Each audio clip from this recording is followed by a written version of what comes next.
Well, I'm going to introduce our speakers today, Candace and Antony, who are both very experienced and very talented, but very different writers.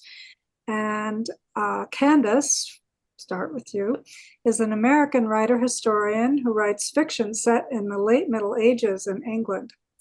Her enduringly popular Owen Archer mysteries are a saga spanning 14 books set primarily in York during the last part of Edward III's reign, which was, the period is from 1363 to 1376, so quite a intense transitional period. She's published these books over 30 years with various publishers in the UK and the US. And the first 10 Owen Archer books are now being re-released by Severn House in new editions in honor of their 30th anniversary. So the whole series will now be under that one imprint. Candace has also written two other shorter series, the Kate Clifford Mysteries and the Margaret Kerr Trilogy, as well as two standalones, all set in the same medieval period, Middle Ages. And Antony, you will probably recognize. He comes to writing his cozy mystery series, The Dog Sitter Detective, from an extensive and varied background.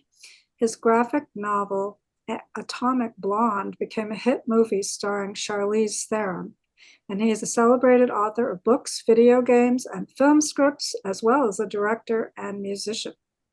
He began writing his new series during the COVID lockdown, during which time he also wrote and directed the sci-fi film Crossover Point.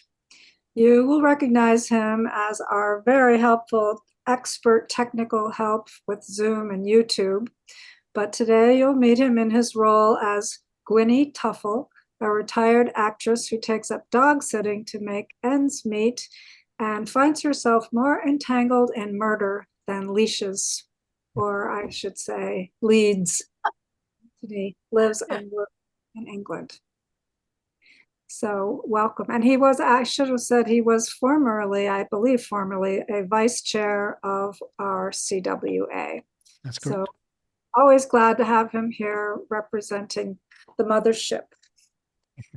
So to start off, I thought it'd be really interesting to hear what inspired you to write your particular main series. I'm referring to Owen Archer and the Dog Sitter Detective.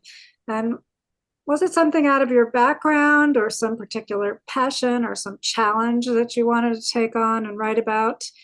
And also, what came first? The idea for the type of book, the person, the place, the era, or something else altogether? Candace, do you think you could start off? Not too much all at once. So how did you era? Yeah, okay. How did this all Go ahead. Well, I was in graduate school in medieval literature and languages and literature and history.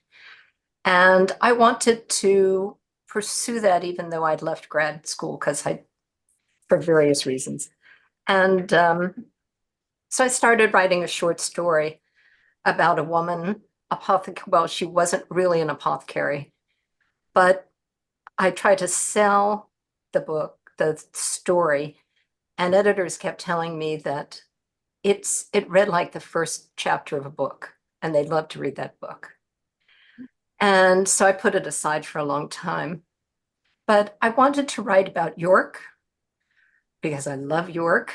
I wanted to write about the 14th century because that's what I studied intensely. And Chaucer brought it so alive that, it was a gift. And I needed a sleuth.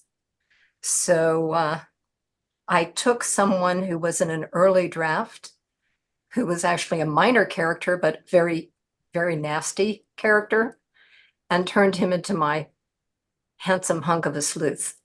And I thought, oh, now I'm enjoying writing this. So, did I answer your question? I think so, yes. Let's see, did you miss anything? No, I think you covered it all extremely well. So you can add on as we go. But Okay. Andy, how about you? So as you mentioned, I started writing The Dog Sitter Detective during lockdown. in 2020, the first lockdown here in England, I was actually supposed to be writing the third book in my other series, which is a spy thriller series at the time.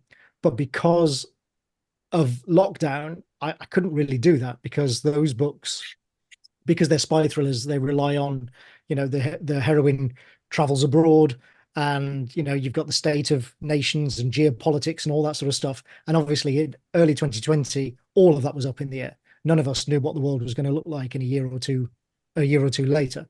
There was even serious people were contemplating that airlines might not exist by 2021 at the time because there was no vaccine on the horizon.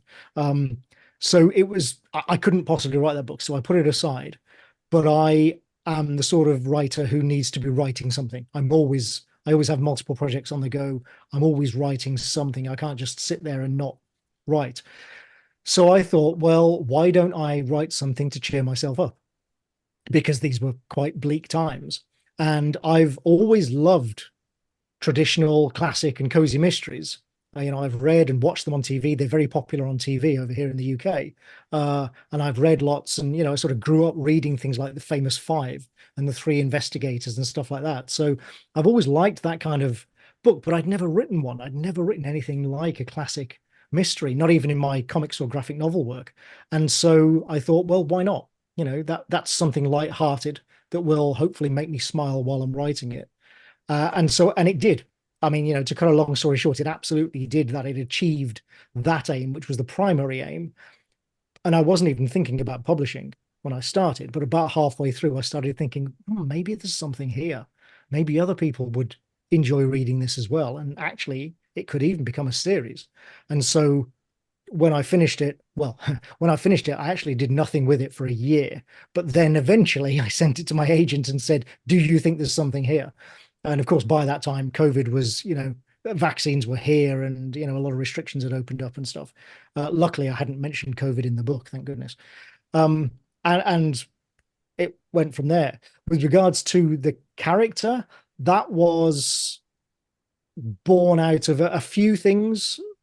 Partly I I tend to write female main characters. I just always have, in comics, graphic novels, video games. I do it a lot, books. It's just, it's a thing I've done throughout my career. And at the time, older women especially were not that common in mystery fiction. Now in cozy, they're actually quite common. Like 3 years later, you can't move for for older female characters over here in the UK, at least. But in 2020, they weren't so common. So I thought, well, let's get that in there, get a bit of representation in. And I started peppering the character with aspects, well, things that I didn't need to leave the house to research, and things that I knew about. So she's an actress because I acted a lot when I was a child. Not professionally, but in school and college, I did a lot of acting, would direct plays, I wrote plays. I spent a lot of time in theatres. She's a dog lover because I'm a lifelong dog lover. And dogs, again, is something that I know about. I don't need to leave the house to research, and something that I enjoy writing about as well. We just lost 2 dogs in the space of a year just before lockdown. So this was also a way of almost kind of paying tribute to them and sort of remembering them in the text, smiling, to myself as I was writing about the idiosyncrasies and foibles of sighthounds, because the dogs in the first book are a pair of Salukis. So yeah, it was just injecting a lot of, not necessarily of my own personality, but things that I knew about into this character so that I could write her with ease and was comfortable writing her. And also, hopefully, to make her interesting to readers. Great, thank you. I guess actually, Candace, I didn't really follow up on how the nasty character turned into the handsome writing years. What came out of the cast in that story, and how did he become transformed into Owen Archer?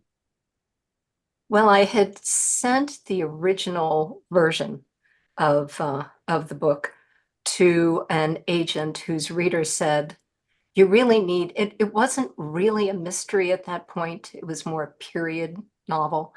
And she said, in this market, and this is ages ago, you really need it to be either a mystery or a romance. And I didn't want to write a romance. So it's a story I've repeated many times, but it's actually very true. I just been reading about the English longbow and how strong you needed to be and how you stood and everything. And I was in a yoga class and in headstand. We were in headstand for quite a while. So it might have just muddled my brains. But I imagined this character who was a longbowman, tall, strong, and he lost the sight in his left eye because that would be the really critical sighting eye for, at least for a right-handed archer. And I thought up the whole second, very much of the whole second chapter in the Apothecary Rose during that yoga class. I raced home and I wrote it down, and I had his name and everything, and I just loved this man then. We're just, before the yoga class, he was this evil spy. And at the time, this was in the late 80s, early 90s, we didn't have nearly as much information about a woman's life in the 14th century as we did men. It's exploded since then wonderfully.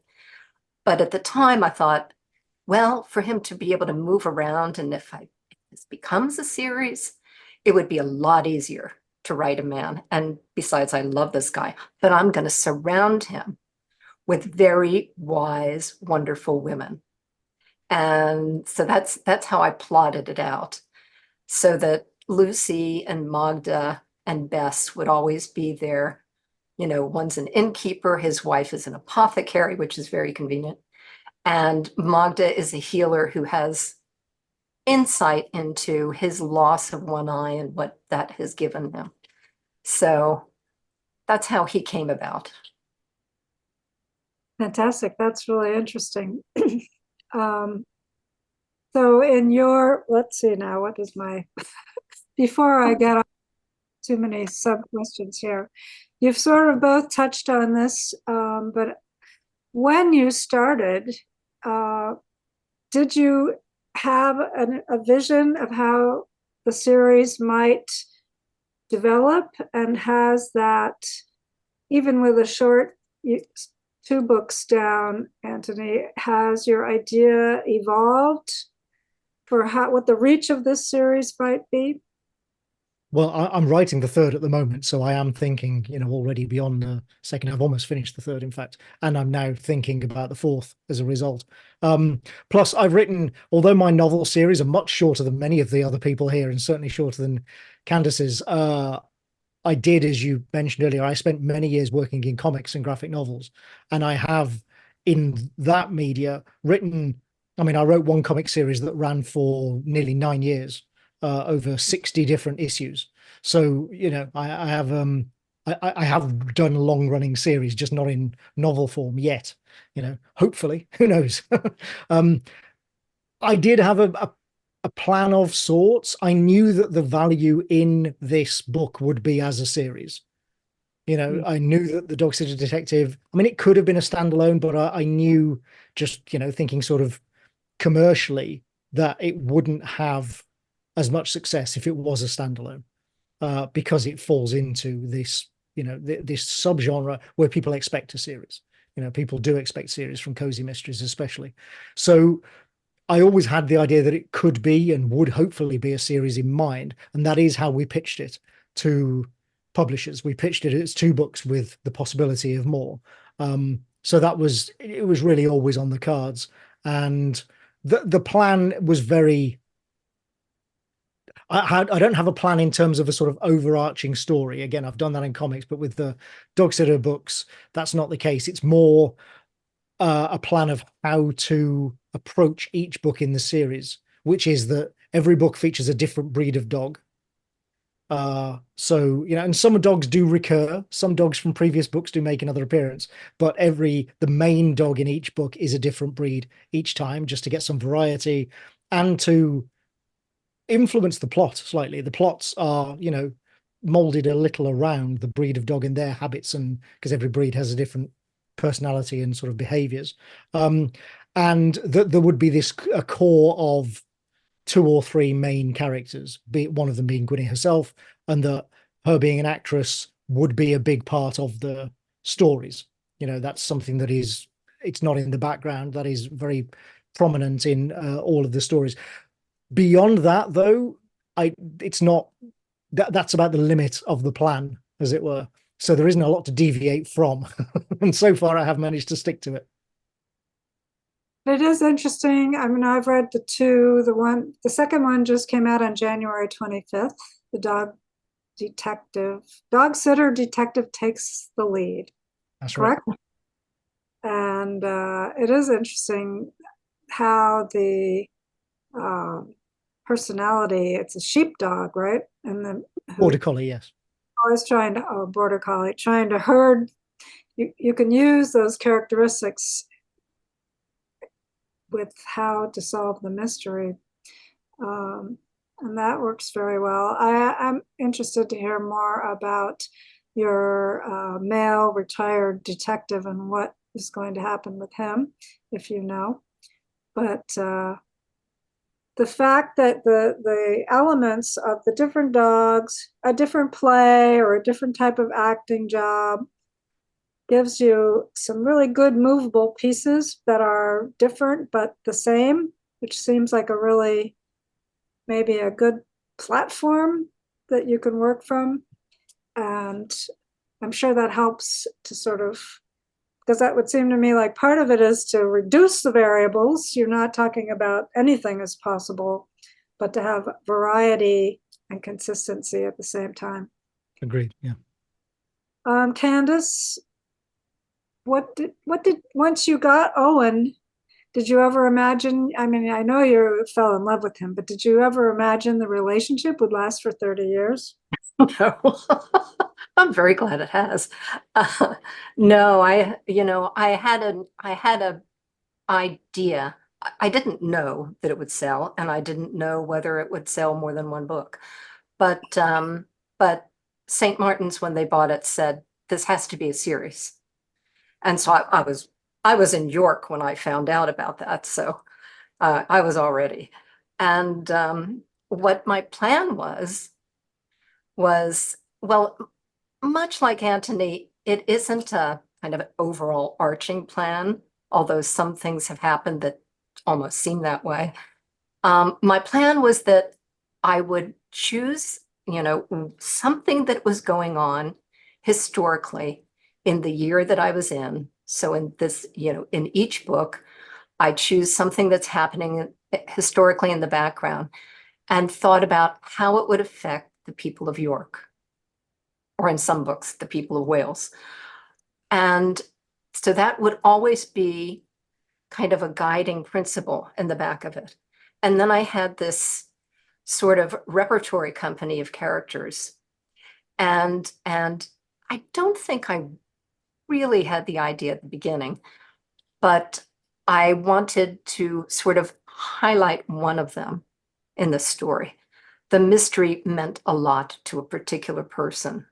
And as the people have grown and readers have become fond of them, and I've become fond of them, that those choices have really been nice to go and feature this particular character. The other thing that I wanted to do, and I'm not sure that I've lately kept up with it quite as well, was Michael Denneny, who was my first editor at St. Martin's. He said it would be great if you taught people something really odd about the Middle Ages in each book. And so, with the first one, it was apothecaries, and with the second one, it was the wool trade and what business was actually like at the time, and then in the third one, it was sort of the Nun's Tale. It was about the saints and the pilgrimages, the items that like a small priory might have that would draw pilgrims and draw donations, and what if that was stolen, and renegade nuns. It was also about renegade nuns. So, with each book, I kind of featured something like that. And I suppose I'm still doing it, but not as consciously as I was at first. I think the characters have really taken over and the history. Because right now I'm writing at the time when we're about to go from King Edward to King Richard, the child king. And so it's a very interesting period, and that's sort of more taken over. You got to love a renegade nun, though. I've got a lot. What? You got to love a renegade nun. Oh, she was great. Well, and she's become rather famous. Joan of Leeds, a project in York, uncovered much more about her than I knew. And she's been all over the newspapers. And I just read they put out a big book on this project on the Archbishop's registers. But in the article about Joan of Leeds, I'm quoted many times. And it's just, Excellent. well, they had interviewed me and talked to me about it. So it's just, that was a thrill because it was just this little mention in a history of Clementhorpe Priory, which is a very small nunnery outside York, that I picked up, years ago to write about. And I based this character, her personality, on someone I knew who was really a disintegrating personality. But Joan of Leeds turns out to be even more interesting than I wrote her. Really great renegade nun. Sounds great. So is there any choice or decision that, well, you've both touched on this really, anything that a decision you made at the outset that has really helped you? I think you've both mentioned things about that touch on that, but is there anything that you wish you had done differently, or say, to put it another way, have you had to change or shift the parameters that you imagined at the beginning? Antony, you might want to refer back to one of your longer projects if you don't feel like you're quite at that stage with the new one. But I was going to say it's a little early in the dog sitter books, especially, to wonder about that yet. I think, you mentioned earlier the combination of new and familiar, and I think that's the key with any series, isn't it? Readers want, and I know this because I read series myself, readers want some familiar aspects. We always want to spend time with old friends, see supporting characters return. We want to see those familiarities, but of course we don't want to read the same book over and over and over again. We want something new as well, and striking that balance between the familiar and the new is really the trick of it all, isn't it? So I hope I'm doing that with the dog sitter books. As I say, time will tell because I'm still quite early in the series. With some of the longer running comic and graphic novel series that I did, the one that I did that ran for nearly 9 years, that was called Wasteland. It was a sci-fi post-apocalyptic drama. That changed. Well, what I did there was I had a broad outline and I knew exactly how it would start and exactly how it would end.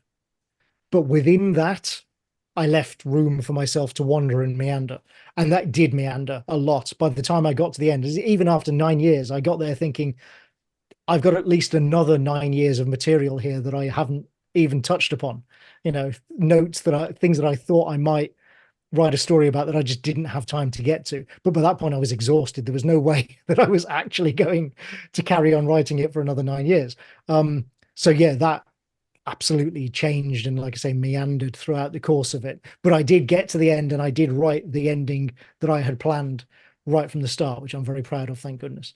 I don't have an ending in mind for the Dog Sitter Detective or for my spy thrillers, the Bridget Sharp books. But if I get there, then hopefully it will at least feel of a piece with how the series started out. But I'll cross that bridge when I come to it.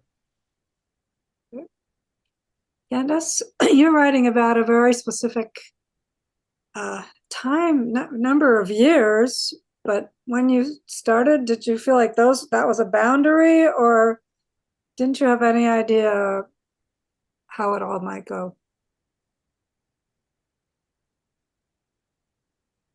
That's a tricky one. The reason why I started the Kate Clifford series was because I realized that I couldn't get to the events when Richard is deposed, with Owen being a believable, elder sleuth by that time, by 1400. And I'd always hoped that I could get to that point. So I should have made him younger, but then he wouldn't have had the experience, which is kind of, well, there it is. So there are some events that I'm moving toward that I think will be, might be really great endpoints for the books. But I can't imagine killing off Owen. So one of the things, though, that you were asking if we regret something, and one of the things that I don't regret because it's part of his personality, but in every book at some point, I have to explain how he lost the eye.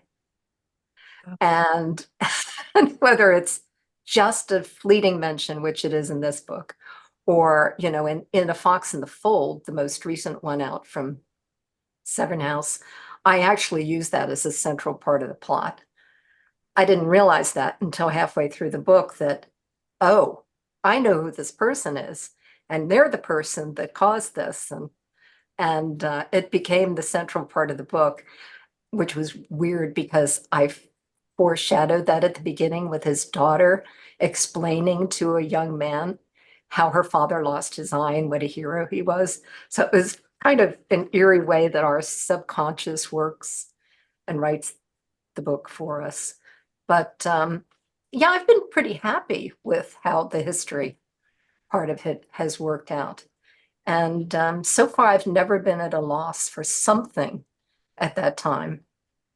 I did move it to Wales for a couple of books because I wanted to explore more of Owen's backstory, his family. I thought that would be really interesting. And I was feeling a little, it was only book 6 when I moved him into Wales, but I was feeling like I needed to escape York for a while. So I took him to Wales. And then in the next book, it was York and Wales, and I was fine with York again. I have plenty of York stuff to work.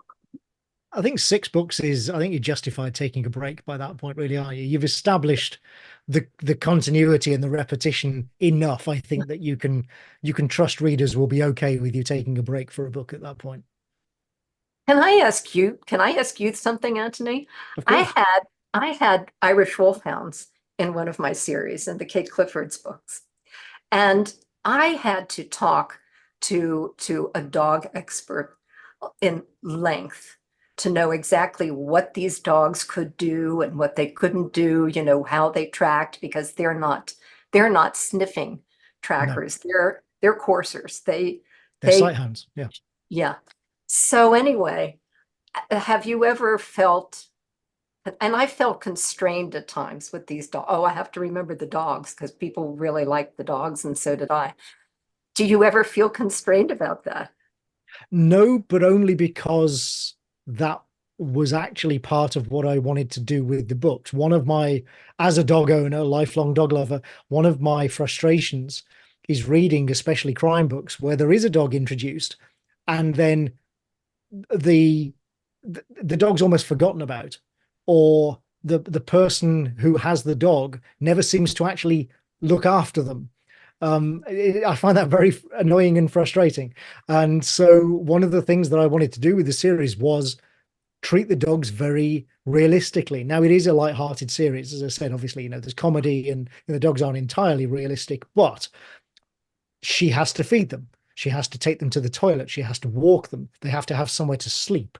She can't just go off in the middle of the night and leave them alone or something. And that was a very deliberate decision. Yeah. So it is limiting in a sense, but only, deliberately so, only because I chose to make it limiting, because I want dog owners to be able to read these books and go, yes, that is what it's like, to recognize the behavior of the dogs and the behavior of humans who have to look after dogs. Yeah, thanks. But wolfhounds, I love wolfhounds. Yeah. Oh, I do too. Yeah. One of my favorite stories is once when I was living in California, MC Beaton came to the area and my husband and I went to see her. We had gotten to know her when we were living in Oxfordshire, and she talked about her, oh, this is Fred. He said one of the challenges of writing the Hamish Macbeth stories was always to remember, where's the damn dog? and that how you can't have a pet in your series or in your book if you don't take it seriously. And I realized after I read one of Marty's new books, I thought, my dog never gets fed. He sleeps, he eats, he lies by the fire. No, he doesn't. I don't ever talk about what he eats. So I notice your dogs are always getting little ham treats from the From person's Birch, yeah, the retired policeman, yeah. Well, and them being fed is a plot point in the first book. It's it's actually a story point. Is Gwynny's like, has anybody fed these dogs? series where the dog, you really wonder, much less the baby, what is happening? But anyway, listen, the next book, my dog will be fed at least once. I have a couple more questions, but then I think we should open it up. Maybe we have talked about this. No, we haven't talked about this exactly, but you both touched on it. That Antony, you've written a lot from the point of view of a woman. Candace, you're obviously been writing for many years. Owen is your alter ego. And I guess, is there any sort of specific, I mean, personally, that always happens instinctively to me. I don't make a decision that I'm going to now, somehow the story just comes that way. And I wonder if that's the way it is for you. And if you have to do any special sort of putting yourself into that frame. Candace, have you ever walked around with an eye patch on just to be sure you really know what it's like? And have you ever had to ask your wife, if would a woman really think like this? Or anything, any of the above? Any comments? Candace, why don't you start? You've been doing it much longer than me. Well, yes, when I first started writing the books, I walked around for days with my left eye covered because I really wanted to know. That's when I really learned about, I had read about the difference in being able to see, how far down something is. I mean, it's very, I'm already afraid of heights, but that really was spooky. And my cats went nuts because I would sometimes not see them because I didn't have a habit of moving my head around a lot. And so I kicked them. Fortunately, I was in slippers in the house. And yeah, so I really worked hard on that because I thought I need to be in his skin and I need to think about what it's like, because not so much because I have to mention it all the time, but because when he sits down in a room, if somebody sits to his left, he wonders if they're doing that on purpose because that's his blind spot, that sort of thing. So, yeah, I did that. And I've asked my husband many questions about being a man. I won't even tell you what some of them were, but he's always felt like, do people think I'm the person in the book that's doing that? Well, that's one of the reasons why, it's only a minor reason, but it is nevertheless a reason why I tend to write female characters, is because nobody ever accuses me of doing self-insertion, are you your main character? Is it just an idealized fantasy version of you? Nobody ever asks me that when I write female characters.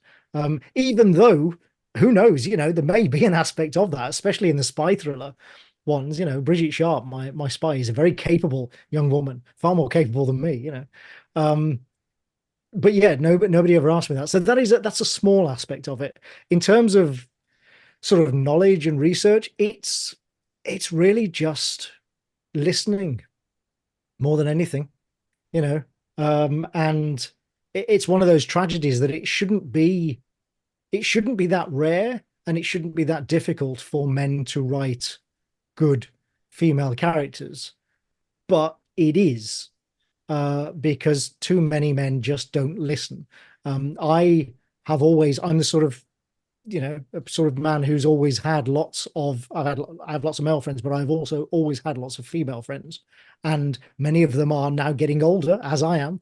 And so a lot of it is just listening to older female friends, or listening to older female writers speaking, talking about their lives, actresses doing sort of behind the camera stuff. A lot of it, like I say, is just listening and paying attention.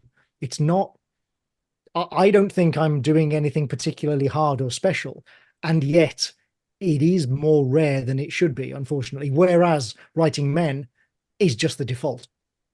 That is kind of, and I'm sure nobody really questions why you do it, Candice, because everybody just expects the hero in any story to be a man. That's just the default. I have had people ask, why are you writing a man? And my two other series they're female protagonists. Right. But I really liked having to, as you say, not only not being asked, is this you? But really knowing that I'm this character right now. This is very definitely not me. It's this man that I'm inhabiting, and man that I like very much. But it just makes it's a nice challenge. But it's a form of acting, really, isn't it? Yeah. Yeah, it is. Absolutely. I think you're writing in the first person, and Antony, and Candace is writing in the third person. The first book that I wrote was in the first person as a male character, and over time, in the beginning it was based on observation and listening and talking, but over time I felt like that character, there was a huge amount of me in him, and that I like the fact that in a sort of a human sense you go beyond these superficial divisions to something about a character who's really a fully fledged human, and not just some labeled, as we now know there are so many labels. So it's like that core is really, really important. I have had some, and I take this as a compliment. I have seen female reviewers read the Dog Sitter books and say, this character is nothing like a woman. She reads like a man. You can tell that a man wrote it. And I've had other reviewers, again, from, sort of female reviewers, say, my God, she's just like me. This is one of the most realistic female characters I've ever read. And so that spread of opinion, I actually take as a great compliment, because I think that means that I've created a complex human character rather than a stereotype. I agree. Let's see. So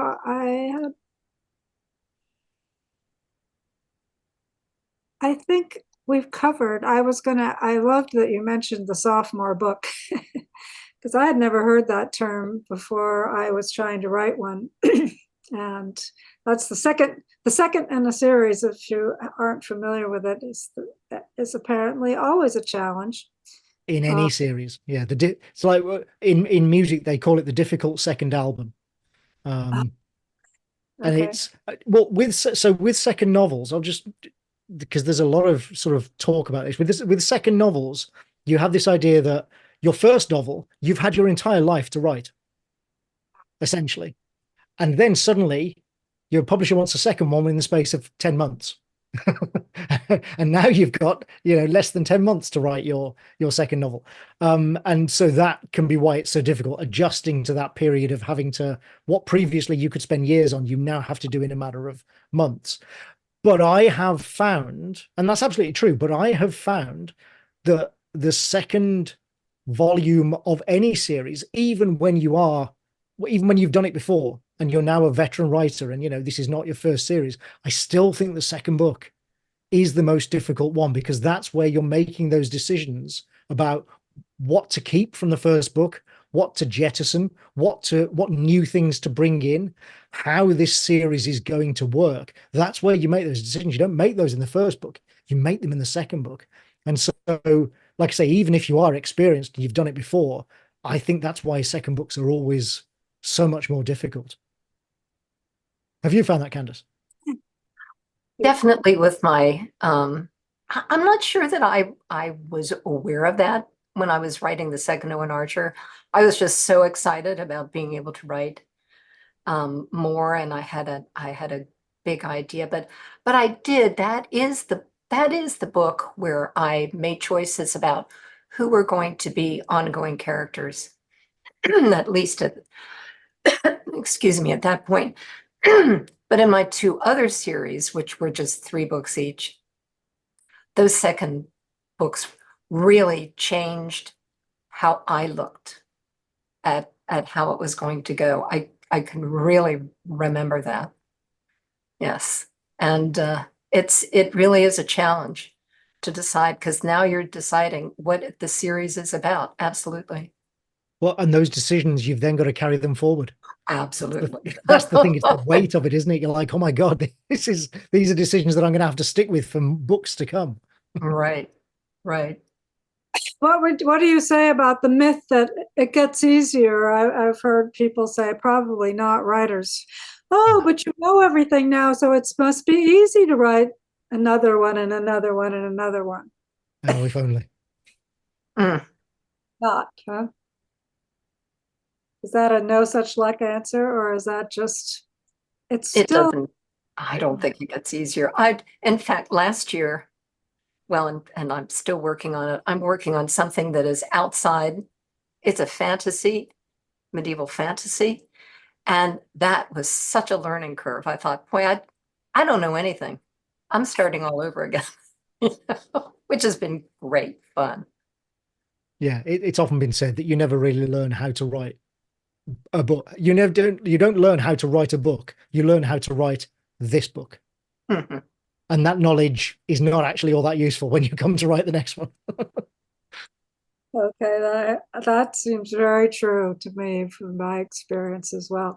So why don't we open it up for questions now, or comments based on your own experiences? Would you like to share anything? And you can jump in or raise your little yellow hand and I'll call on you if you'd like that.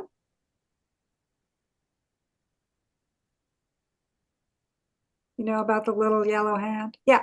Know how to do the little yellow hand, but I'll use my hand. So I'm finding in the third book, so I knew I was going to write 3 because I had a friend say, if you're going to try to write a cozy, you should write 3. And it didn't turn out to be a cozy, but I'd already teased the other 2 books. So they were already kind of being written in my subconscious. And the third book, what I'm having a hard time with is, how much do I have to talk about the other murders? Like, there's like 3 murders that have happened, and I'm like, I'm just struggling with, can I just talk about the ones from the last book? I don't know. I'm just having and I don't want it to be boring. And truth is, I'm going to J.K. Rowling, because she, in her series, which I really love, she does a really good job of, she has to tell the story each time. So I keep sort of dipping in and saying, how did she do this? But of course, I'm not J.K. Rowling. So I'm like, well, I have to find my own way. But do you have any advice about how you sprinkle that in? Of course, I have to do that with Owen's blind eye, but with other, I don't often bring up earlier murders unless they have it's either reminding him of something that had happened before, or in some way it is connected. Is there a reason that you feel that you have to bring them up? Is it an amateur detective, Autumn? Yes, this is an amateur detective. Exactly. And her parents had died in a plane crash, and it sort of has informed her whole life when she was a baby. So loss kind of reverberates and loss for her. Like when there's a murder, it just has an effect on her. But that's a really good advice, because I think I'm just throwing it in there And you with don't need to. memories. And I don't need to. And if it comes up as I'm writing, then I will know that it's the right time for it. So Yeah. Like if I think, a witness is comes back in and you think, oh, they were helpful last time. That sort of thing. Yeah. yes, that's very good. I think it's okay to remind readers as well that I actually, Candace, something you said earlier when you were talking about the eye and having to explain it all the time made me think of this. I try to write each book so that even somebody who has never read any of the other books won't be lost. And Right. so that's the principle I work on, is not just is it important to the story, but also is it important to understand the context of this character and the fact that they are an amateur but are nevertheless investigating a murder. And so every book so far, as I say, I'm almost finished with the third, and I'm sure the fourth will be the same, does have a kind of quick précis somewhere in there of who she is, why she's in this situation, the fact that she has solved murders before, not to dwell on it, but just to give the reader that context. And I think that's actually excellent advice. Yeah, I think I'm already thinking about how I can adjust that. So thank you very much. I think Kathy wants to weigh in on this. Can I just make an observation as well? I totally agree with what you're saying, Anthony, that people might jump into your series at any point. You can't control people reading your series in order. So if you're going to refer to, because it's important, previous cases, don't name the victim. Don't talk about who done it, because you're going to spoil that book that they haven't read yet. Absolutely so you true. need to refer to it obtusely. So, for example, one of my characters, Annie, is seeing a counsellor because she can't cope with the fact that when she found a dead body, she feels she could have done something to prevent that death. So the counselling is important, as is the reason why she's having it. But I don't want readers jumping in at that book to know who it was who died or who done it in the earlier book. So I think if it comes up because it's an important character or plot point, keep it obtuse so that you're not giving anything away. I actually, in the second Dog Sitter book, there's a line, they break into a crime scene. And I put a line in there saying, making a sort of joke about how this isn't even the first time that we've broken into a crime scene together.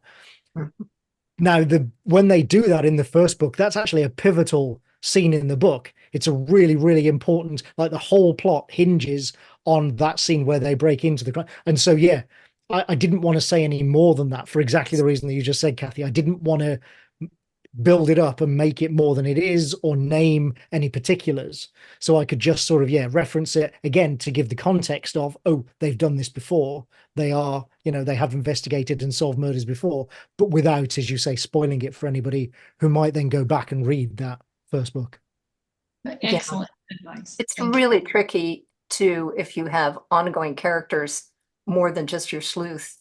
And some of them actually were involved, like one of my monk, in an earlier crime. And you just hint that he once almost poisoned someone, but that's as far as you go.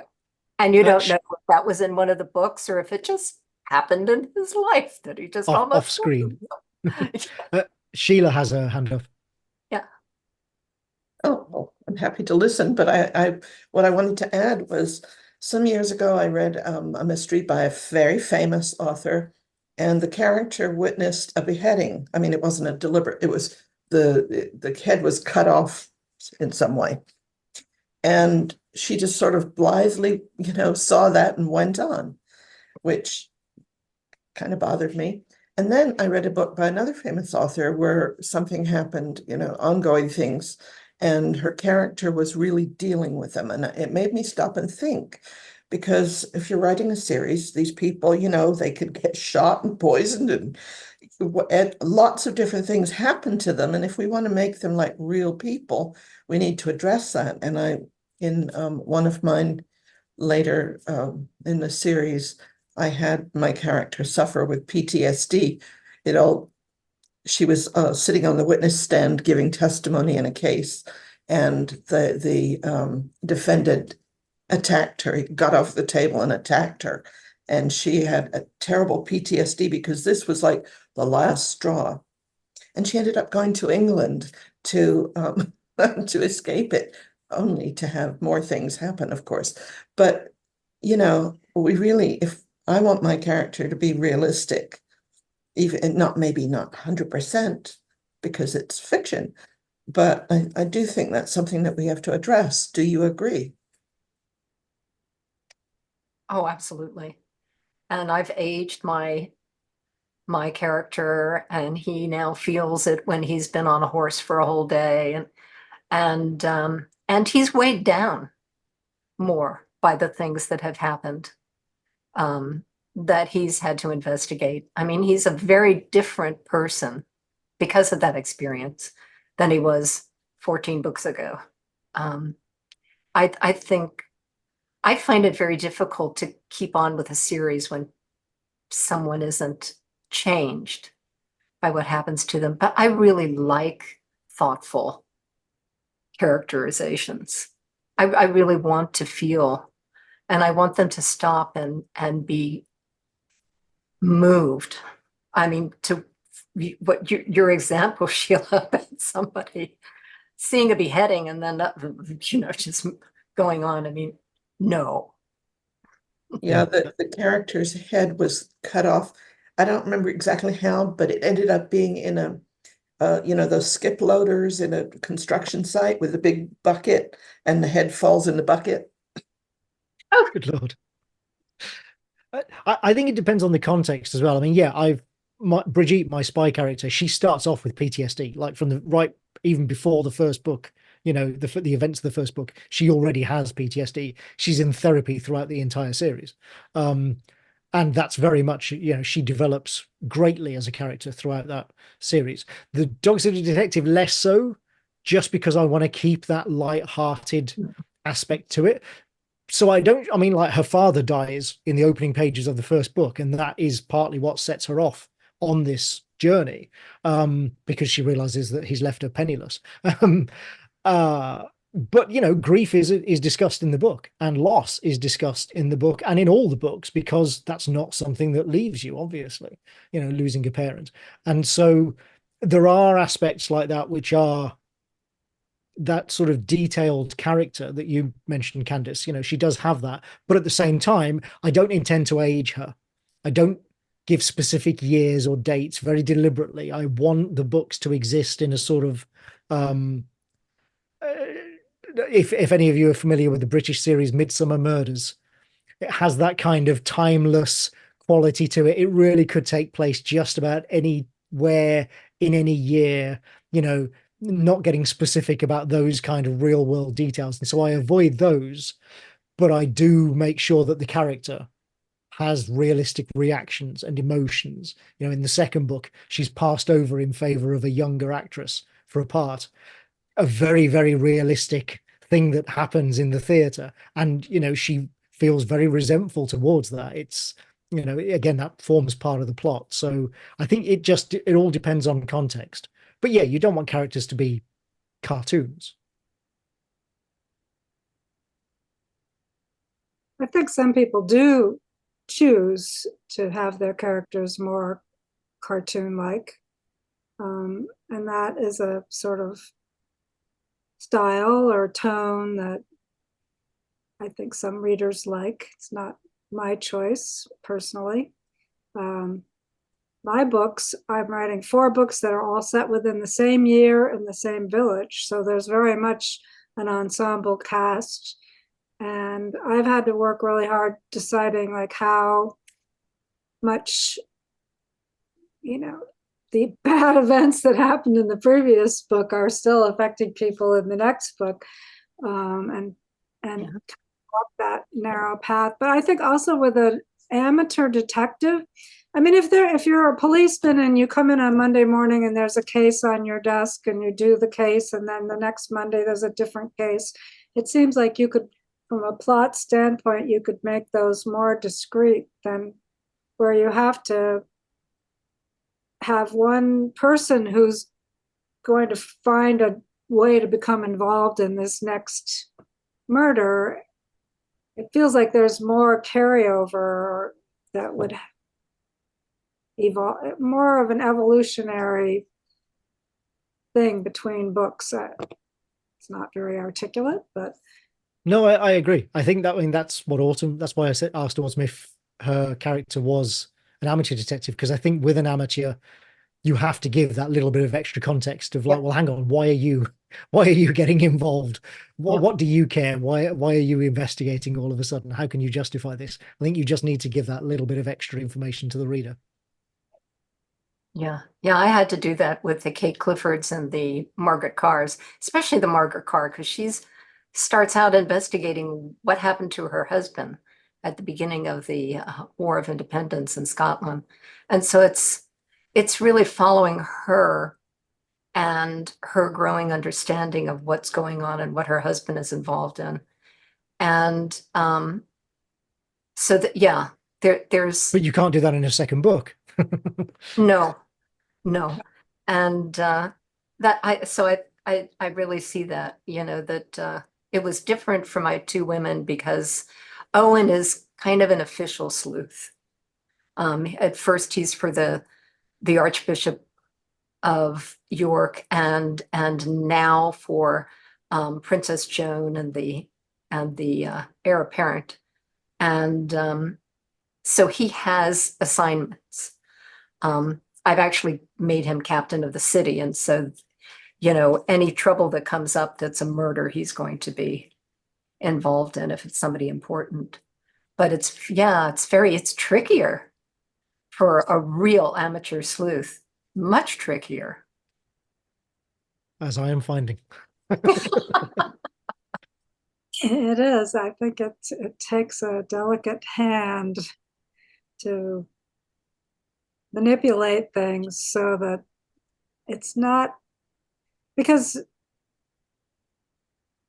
Well, again, I think it depends on context though, doesn't it? Because with the sort of series that I'm doing with Dog Sitter, readers come to it expecting a certain amount of unreality. With a willing suspension of disbelief. It's like, yes, okay, we know that in real life, this woman would never get anywhere near the crime scene.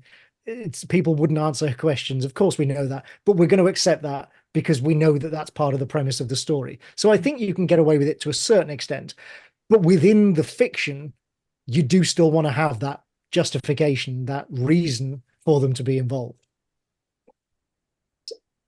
Anthony, I know you just had a book come out a week or so ago. So what is the prospect for number 3? Yeah, so the first Dog Sitter Detective book was out last year. The second book was released. So the release is kind of staggered slightly in the US to the rest of the world. So in the UK, the second book is now out in hardback, ebook, and audiobook. That's the Dog Sitter Detective takes the lead. In the US, it's available in ebook and audiobook, but the hardback won't be out until I think April, something like that.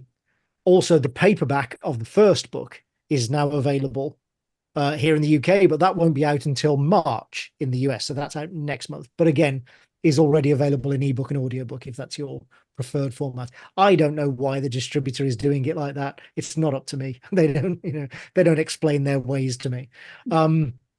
And then the third book, which has the working title, is The Dog Sitter Detective's Deadly Rival. I don't know whether that title will stick, but that's the working title. That, as I say, I've almost finished.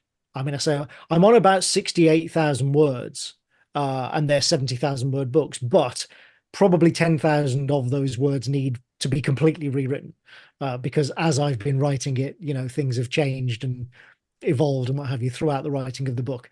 But it will be done soon. And that's scheduled at the moment to be released next January, so a year after the second book. That could be malleable, might change, but that is the schedule at the moment. And then later in the year, later this year, I'll start writing the fourth book. And again, that will be January 2020. What would it be now? 2025, 2026? I've lost track. A year after the third book, anyway. That the publisher seems to be wanting to put them out every January in initial hardback and then paperback to follow 7 or 8 months later. So Candace, you mentioned that number 15 is sort of into the pipeline now. Yeah, But- I'm revising. I sent it to my editor or my agent, who just loved it, but had, as always, we have a great relationship on having a big editing session after she reads a complete draft. And she had a couple of things that she thought could be even better. And then as we talk, I go, oh, and then I'll change this and I'll I've been on this big revision for a couple of weeks now and hoping to send it out middle of next week to a friend who reads it after it's all in pretty good shape. And it feels like it's in pretty good shape. I'm really happy with these. And then supposedly it's coming out next December from Severn House. And then I have a 16th book on contract that I'll have to start writing pretty soon. That will be out then the following year. And then in the meantime, I'm writing this, it's kind of it's a spin-off from the Owen Archer series. Two of the characters, Magda Digby and her former apprentice, who is now a healer as well, with a fantasy, much more of a fantasy element in it.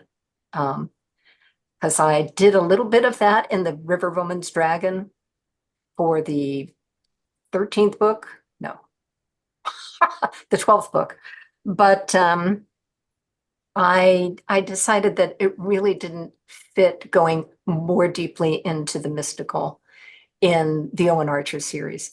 But I could have a lot of fun with it if I just completely spun it off. So my agent loves what I've done so far. So we'll see. Great. I'm looking forward to that too.